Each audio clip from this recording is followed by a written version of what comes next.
ಎಲ್ಲರಿಗೂ ನಮಸ್ಕಾರ. ಇವತ್ತಿನ ರೆಸಿಪಿ ರಾಗಿ ಹಾಗೂ ಹಲಸಿನ ಹಣ್ಣನ್ನು ಬಳಸಿ ಮಾಡಿದಂತಹ ದೋಸೆ ಬಹಳ ಟೇಸ್ಟಿಯಾಗಿ ಬರ್ತದೆ. ಮತ್ತು ಇವತ್ತು ನಾನು ಈ ಒಂದು ದೋಸೆಗೆ ಬೆಲ್ಲವನ್ನು ಸೇರಿಸಲಿಲ್ಲ ಅಥವಾ ಯಾವುದೇ ಸ್ವೀಟ್ ಅಂಶವನ್ನು ಸೇರಿಸಲಿಲ್ಲ. ಹಲಸಿನ ಹಣ್ಣಿನಲ್ಲಿ ಬಂದಂಥ ಸ್ವೀಟೇ ಆ ದೋಸೆಗೆ ಒಂದು ಒಳ್ಳೆ ರುಚಿಯನ್ನು ಕೊಡ್ತದೆ. ಹಾಗಾದರೆ ಯಾರೆಲ್ಲ ನನ್ನ ಚಾನಲನ್ನು ನೋಡ್ತಿದ್ದೀರಿ, ಯಾರೆಲ್ಲ ಇನ್ನೂ ಸಬ್ಸ್ಕ್ರೈಬ್ ಮಾಡಿಲ್ಲ, ದಯವಿಟ್ಟು ಸಬ್ಸ್ಕ್ರೈಬ್ ಮಾಡಿ ಸಪೋರ್ಟ್ ಮಾಡಿ ಅಂತ ಹೇಳುತ್ತಾ, ಇವತ್ತು ನಾನು ಈ ಹಲಸು ಬಕ್ಕೆ ಮತ್ತು ಈ ತುಳುವೆ ಹಲಸು ಉಂಟು, ಅದರಲ್ಲಿ ನಾನು ತುಳುವೆ ಹಲಸನ್ನು ಯೂಸ್ ಮಾಡಿದ್ದೇನೆ. ಈ ತುಳುವೆ ಹಲಸು ಅಲ್ಲದೆ ಬಕ್ಕೆ ಹಲಸನ್ನು ಸಹ ನಾವು ಯೂಸ್ ಮಾಡಿ ಮಾಡ್ಬೋದು, ಬಹಳ ಟೇಸ್ಟಿಯಾಗಿ ಬರ್ತದೆ. ನಮಸ್ತೆ ಮಿತ್ರರೇ, ಇವತ್ತು ರಾಗಿಯನ್ನು ಬಳಸಿ ಹಲಸಿನ ಹಣ್ಣಿನ ದೋಸೆ ಮಾಡೋಣ. ಸೊ ಬಹಳ ಆರೋಗ್ಯಕರವಾದದ್ದು. ಈ ಹಲಸಿನ ಹಣ್ಣಲ್ಲಿ ಎರಡು ವಿಧ ಇರ್ತದೆ, ಒಂದು ಬಕ್ಕೆ ಹಲಸಿನ ಹಣ್ಣು ಮತ್ತೊಂದು ತುಳುವೆ ಅಂತೇಳಿ. ಇವತ್ತು ನನಗೆ ಸಿಕ್ಕಿದ ತುಳುವೆ ಹಲಸಿನ ಹಣ್ಣಿನಿಂದ ನಾನಿವತ್ತು ಈ ದೋಸೆಯನ್ನು ಮಾಡ್ತಿದ್ದೇನೆ. ಎರಡರಲ್ಲಿ ಸಾಕ್ತದೆ, ಬಕ್ಕೆ ಹಣ್ಣಿನಿಂದ ಸಾಕ್ತದೆ ಅಥವಾ ತುಳುವೆ ಹಣ್ಣಿನಿಂದ ಸಾಕ್ತದೆ. ಸೊ ನಾನೀಗ ಮೊದಲಿಗೆ ಇದರ ಬೀಜವನ್ನು ಒಂದು 10 ಸಾಕು ನಮಗೆ. ಇದರಲ್ಲಿ 10 ಬೀಜ ನೋಡಿ, ಹೀಗೆ ಮೆದು ಮೆದುವೂ ಆಗಿರ್ತದೆ ತುಳುವೆ ಹೇಳಿದರೆ. ಸೊ 2 ಟೈಪಿನ, ಕೆಲವರು ನಮಗೆ ಕರಾವಳಿಗರಿಗೆ ಎಲ್ಲ ಗೊತ್ತುಂಟು, ಮತ್ತು ಬೇರೆ ಊರಿನವರಿಗೆ ಇದು ಗೊತ್ತುಂಟೋ ಇಲ್ಲ ನನಗೆ ಗೊತ್ತಿಲ್ಲ. ಸೊ ಇದನ್ನೀಗ 10 ರಿಂದ 12 ಬೀಜಗಳನ್ನು ತೆಗೆದುಕೊಂಡು ನಾನೊಂದು ಮಿಕ್ಸಿ ಜಾರನ್ನು ತೆಗೆದುಕೊಳ್ತಿದ್ದೇನೆ, ಅದರಲ್ಲಿ ಹಾಕ್ಕೊಳ್ತಿದ್ದೇನೆ ನೋಡಿ. ಸೊ ಒಳ್ಳೆಯದನ್ನು ನೋಡಿಕೊಂಡು, ಅದು ತಿನ್ನಲಿಕ್ಕೆ ಇದು ಭಾರಿ ಸುಲಭ, ಬಾಯಲ್ಲಿಟ್ಟ ಕೂಡಲೇ ಹೊಟ್ಟೆ ಒಳಗೆ ಹೋಗ್ತದೆ. ಸೊ 10-12 ತೆಗೆದುಕೊಳ್ತೇನೆ. ಇದರಿಂದ ಒಂದು 10 ಸೊಳ್ಳೆಗಳನ್ನು ನೋಡಿ, ಇಷ್ಟು ಮೆದು ಮೆದುವಾದ ಸೊಳ್ಳೆಗಳಿದು. ಇದು ಹೀಗೆ ತಿನ್ನಲಿಕ್ಕೆ ಅಷ್ಟೊಂದು ಖುಷಿ ಆಗೋದಿಲ್ಲ, ಮತ್ತು ಕೆಲವರಿಗೆ ತುಂಬ ಇಷ್ಟಪಡ್ತಾರೆ, ದಪ್ಪದಲ್ಲಿ ಇರುವುದಿಲ್ಲ. ಈಗ ಇದಕ್ಕೆ ಸ್ವಲ್ಪ ಹಳದಿಯ ಪುಡಿ ಹಾಕೊಳ್ಳೋಣ, 1 ಚಮಚದಷ್ಟು ಹಳದಿಯ ಪುಡಿ, ಇನ್ನು 10-12 ಕಾಳು ಮೆಣಸು, ಮತ್ತು ಒಂದು 4 ಚಮಚದಷ್ಟು ತೆಂಗಿನ ತುರಿ. ಇಷ್ಟನ್ನು ಹಾಕಿ ಇದನ್ನೊಂದು ಸ್ವಲ್ಪ ಗ್ರೈಂಡ್ ಮಾಡಿ ತರ್ತೇನೆ. ಇಲ್ಲಿ ನೋಡಿ, ಗ್ರೈಂಡ್ ಆಗಿ ಬಂತು, ಇಷ್ಟು ಸಾಕು. ತೆಂಗಿನಕಾಯಿ ತುಂಬ ಗ್ರೈಂಡ್ ಆಗಬೇಕಂತಿಲ್ಲ. ಈಗ ಒಂದು ಪಾತ್ರೆಗೆ ಇದನ್ನು ಶಿಫ್ಟ್ ಮಾಡಿಕೊಳ್ಳೋಣ. ಈ ರೀತಿಯಾಗಿ ಬರ್ತದೆ.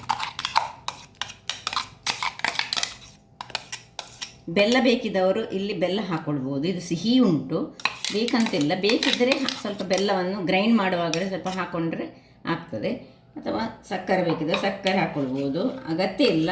ಇದು ತುಂಬ ಸಿಹಿಯಾಗಿ ಉಂಟು, ಬೇಕಿದ್ದರೆ ಹಾಕ್ಕೊಂಡ್ರೆ ಆಯಿತು. ಈಗ ಇದಕ್ಕೆ ಸ್ವಲ್ಪ ಈ ಏಲಕ್ಕಿಯನ್ನು ಸಹ ಗುದ್ದಿಕೊಂಡು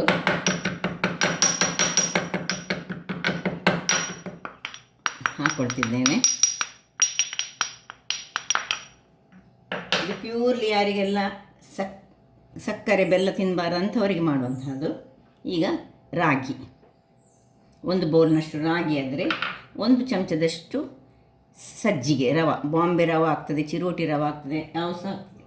ಈಗ ಈ ಮಿಕ್ಸಿಗೆ ಸ್ವಲ್ಪ ನೀರನ್ನು ಹಾಕ್ಕೊಂಡು ಇದನ್ನೇ ಸ್ವಲ್ಪ ಇದು ನೀರನ್ನೇ ಹಾಕೊಳ್ಳೋಣ.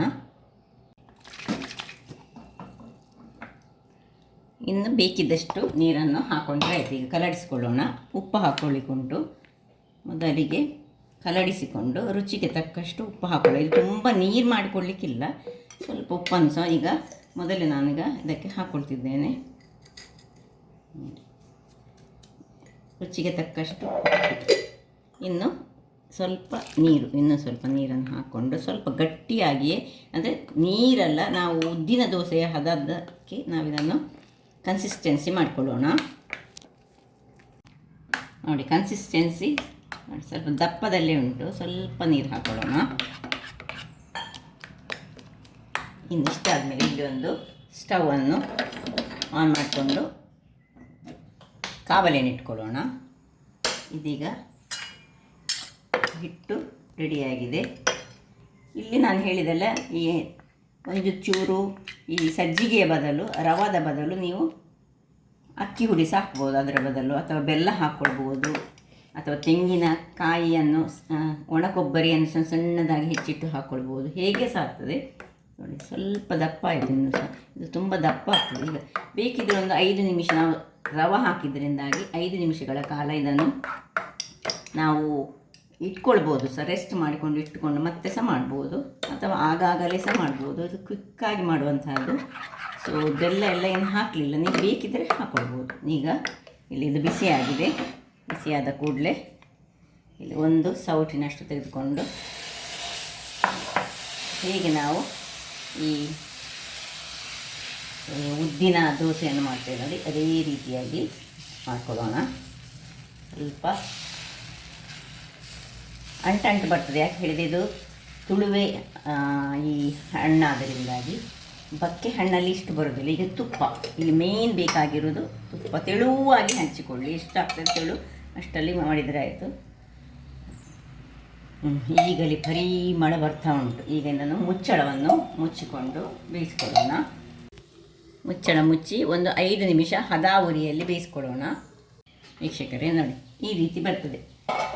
ಈ ರೀತಿ ದಪ್ಪದಲ್ಲಿ ಸಹ ಮಾಡ್ಕೊಳ್ಬೋದು ನೋಡಿ. ಸ್ವಲ್ಪ ಇದು ದಪ್ಪದಲ್ಲಿ ಮಾಡ್ಬೋದು. ಇನ್ನು ಸ್ವಲ್ಪ ನೀರು ಹಾಕ್ಕೊಂಡು ನೀರಿನಲ್ಲಿ ನೋಡಿ ಹೇಗೆ ಚೆನ್ನಾಗಿ ಬಂದು ಹೀಗೆ ಡ್ರೈ ಆಗಿ ಕಾಯಬೇಕು.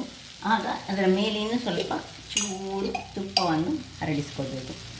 ಸಾಫ್ಟಾಗಿಯೇ ಬರಬೇಕು, ತುಂಬ ಗಟ್ಟಿಯಾಗಬಾರ್ದು. ಚೂರು 1-2 ನಿಮಿಷ ಹೀಗೆ ಇಟ್ಕೊಳ್ಬೋದು. ಇಲ್ಲಿ ನೋಡಿ, ಇದಕ್ಕೆ ಇನ್ನೂ ಸ್ವಲ್ಪ ನೀರನ್ನು ಹಾಕ್ಕೊಂಡು ನಾನು ಇದನ್ನು ಇನ್ನೂ ಸಹ ಹಿಟ್ಟನ್ನು ನೀರು ಮಾಡಿ ನೀರಿನಲ್ಲಿ ಸಹ ಮಾಡ್ಕೊಳ್ತೇನೆ. ಹಾಗೆ ಸಹ ನೋಡ್ಕೊಳ್ಳೋಣ. ನೋಡಿ ಈಗ ಇದು ದಪ್ಪ ಆಯಿತು ನೋಡಿ, ಇದು ಸಾಕು. ಈ ರೀತಿ ಬರ್ತದೆ. ಇಲ್ಲಿ ಇದಕ್ಕೆ ಇನ್ನು ಹಿಟ್ಟಿಗೆ ಇನ್ನೂ ಸ್ವಲ್ಪ ನೀರು ಹಾಕ್ಕೊಂಡು ನೀರಿನಲ್ಲಿ ಮಾಡ್ತಿದ್ದೇನೆ ನೋಡಿ. ನೀರು ಸಹ ಒಳ್ಳೆ ಹೇಳ್ತದೆ ನೋಡಿ ಯಾವ ರೀತಿಯಲ್ಲಿ ಮಾಡ್ಬೋದು ಅಂತ. ದಪ್ಪದಲ್ಲಿ ಸಹ ಮಾಡ್ಬೋದು, ತುಂಬ ನೀರಿನಲ್ಲಿ ಸಹ ನಾವು ಮಾಡ್ಕೊಳ್ಬೋದು. ಇದು ತೆಳುವಾಗಿ ಇದು ತುಂಬ ಚೆನ್ನಾಗಿ ಬರ್ತದೆ. ದಪ್ಪ ಬೇಕಿದ್ದವರಿಗೆ ದಪ್ಪ, ನೀರು ಬೇಕಿದ್ದವರಿಗೆ ಸ್ವಲ್ಪ, ತೆಳು ಬೇಕಿದ್ದವರಿಗೆ ತೆಳು ದೋಸೆ ಬೇಕಿದ್ದವರಿಗೆ ತೆಳು ದೋಸೆ, ಎರಡು ಸಹ ಚೆನ್ನಾಗಿ ಹೇಳ್ತದೆ. ಸೊ ಇದಕ್ಕೀಗ ಮೇಲಿನಿಂದ ತುಪ್ಪವನ್ನು ಹಾಕ್ಕೊಳ್ಳೋಣ. ತುಪ್ಪವನ್ನು ಹಾಕ್ಕೊಂಡು ಹದ ಉರಿಯಲ್ಲಿ ಬೇಯಿಸ್ಕೊಳ್ಳೋಣ. ವೀಕ್ಷಕರೇ ನೋಡಿ, 2ನೇ ದೋಸೆ ಸಹ ರೆಡಿ ಆಯ್ತು ನೋಡಿ. ಹೀಗೆ ತೆಳು ಮಾಡಿದರೆ ಸಹ ಚೆನ್ನಾಗಿ ಬರ್ತದೆ. ಸ್ವಲ್ಪ ದಪ್ಪದಲ್ಲಿ ಸಹ ಮಾಡ್ಕೊಳ್ಬೋದು ನೋಡಿ. ಅದನ್ನು ಹೀಗೆ ಒಂದು ಸರ್ತಿಗೆ ಹೀಗೆ ಮಾಡೋದು ನೋಡಿ. ಇದು ಈ ಹಲಸಿನ ಹಣ್ಣಿನಿಂದಾಗಿ ಈ ಕಲರ್ ಬರ್ತದೆ. ಆಯಿತು, 1 ನಿಮಿಷದಲ್ಲಿ ಇಟ್ಟುಕೊಂಡು ಇನ್ನು ತೆಗೆದುಕೊಳ್ಳೋಣ ನೋಡಿ. ಇದು ಆಗದ್ದು ಸಹ ಹಾಗೆ ಈ ರೀತಿಯಾಗಿ ಬಂದು ಸ್ವಲ್ಪ ದಪ್ಪದಲ್ಲಿ ಮಾಡ್ಕೊಂಡಿದ್ದೇನೆ. ಇದು ತೆಳುವಲ್ಲಿ ಮಾಡುವಂಥದ್ದು. ಹೆಚ್ಚು ಇದನ್ನು ಇನ್ನೊಂದು ಬದಿಯನ್ನು ಬೇಯಿಸ್ಕೊಳ್ಳೋದು ಬೇಡ, ಒಂದು ಇಮಿಡಿಯೇಟ್ ತೆಗೆದರೆ ಸಾಕು ನೋಡಿ. ರೆಡಿ ಆಯಿತು. ಈಗ ಇದನ್ನು ಒಂದು ಸಣ್ಣ ಬೆಣ್ಣೆಯನ್ನು ಹಾಕ್ಕೊಂಡು ನಾವು ತಿಂದರೆ ಬಹಳ ರುಚಿಕರವಾಗಿ ಬರ್ತದೆ. ನೋಡಿದ್ರಲ್ಲ ವೀಕ್ಷಕರೇ, ರಾಗಿಯನ್ನು ಬಳಸಿ ಸಹ ನಾವು ಹಲಸಿನ ಹಣ್ಣಿನ ಒಂದು ದೋಸೆಯನ್ನು ಮಾಡ್ಬೋದು. ಬಹಳ ಟೇಸ್ಟಿಯಾಗಿ ಬರ್ತದೆ ನೋಡಿ. ಬೇಕಿದ್ರೆ ಇನ್ನೂ ಸಹ ಕ್ರಿಸ್ಪಿಯಾಗಿ ಕಾಯಿಸ್ಕೊಳ್ಬೋದು. ಸ್ವಲ್ಪ ಇಲ್ಲಿ ನೋಡಿ ಕ್ರಿಸ್ಪಿಯಾಗಿ ಬಂತು. ಆದರೆ ಹಲಸಿನ ಹಣ್ಣಿನ ದೋಸೆ ಯಾವಾಗ ತುಂಬ ಕ್ರಿಸ್ಪಿ ಮಾಡಿದರೆ ಅದರ ರುಚಿ ಅಷ್ಟೊಂದು ಚೆನ್ನಾಗಿ ಬರೋದಿಲ್ಲ. ಆದರೆ ಕೆಲವರಿಗೆ ಕ್ರಿಸ್ಪಿಯೇ ಖುಷಿ ಆಗ್ತದೆ. ಯಾವ ರೀತಿಯಲ್ಲಿ ಸಹ ಮಾಡ್ಕೊಳ್ಬೋದು.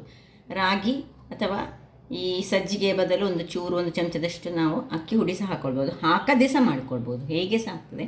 ಹಾಗಾದರೆ ನನ್ನ ಈ ಕುಕಿಂಗ್ ಚಾನಲ್ ನಿಮಗೆ ಇಷ್ಟ ಆದರೆ ಬೋಡೂರು ಸುವರ್ಣ ಚಾನಲನ್ನು ಲೈಕ್ ಮಾಡಿ, ಶೇರ್ ಮಾಡಿ ಹಾಗೂ ಸಬ್ಸ್ಕ್ರೈಬ್ ಮಾಡಿ ಹಾಗೂ ನನ್ನ ಇನ್ಸ್ಟಾಗ್ರಾಮ್ ಪೇಜನ್ನು ಫಾಲೋ ಮಾಡಿ. ಧನ್ಯವಾದಗಳು.